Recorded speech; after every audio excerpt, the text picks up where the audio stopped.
দোস্ত একদিন ভূতের পোলায় ভূতের কয়, বাবা আমরা কত ভয়ঙ্কর, আমাকে চেহারা দেখলে মানুষ ভয় পেয়ে যায়, তাই না? তো পারো। পরে ভূতের বাপে কষ্ট কয়, বাবা নিজের ভয়ঙ্কর চেহারা দিয়া এত অহংকার দেখাইস না, তুই এখন পর্যন্ত মেকআপ ছাড়া মেয়ে দাস না। কি বলে? ওই সাপ যতই ফেনা তুলুক না কেন, ও গর্ত থেকে বাইরে এলি নেতায়া পরে, কথাটা সাপের জন্য ছিল না। কি বলে? আমার গার্লফ্রেন্ড আমার কাছ থেকে অনুমতি না নিয়ে তার বাপে অন্য জায়গায় বিয়ে ঠিক করে, কত বড় সাহস! মুস্কান, মুস্কান, আরে আরে কি ব্যাপার, তুমি আমার বাসার সামনে কেন প্রস্তাব করতেছো? এটা পোর সাপ কোথায় দেখতাছো? আমি তোমার বাসার সামনে পোর সাপ করতাছি না। তোমাকে হারানোর দুঃখে তোমার বেদনায় আমার চোখের পানি বেরোনোর রাস্তা ভুলে গেছে, তাই আজাগা বেজাগাতে বেরোচ্ছে। কি বলে?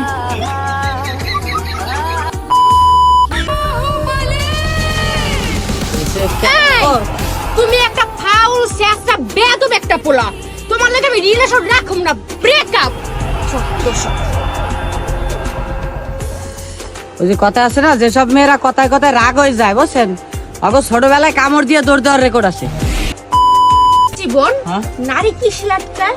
নারী কিসে আটকায়? হ্যাঁ, নারী কিসে আটকায় তা তো কইতে পারি না, তবে আডা দিলে আমার পায়ের আঙ্গুল ওই টেবিল চেয়ারের কোনা কানসিতে সবসময় আটকায়।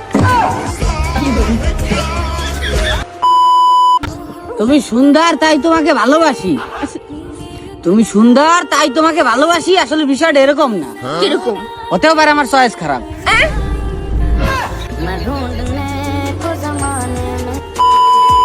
ওই স্বামীর ওয়ালপেপারের ভিতরে বউর ছবি লাগাইছে দেখে এত খুশি হইয়েন না ভাবিরা, মনে রাখবেন ইন্দুর মারার প্যাকেটের ভিতরেও কিন্তু ইন্দুরের ছবি দেওয়া থাকে।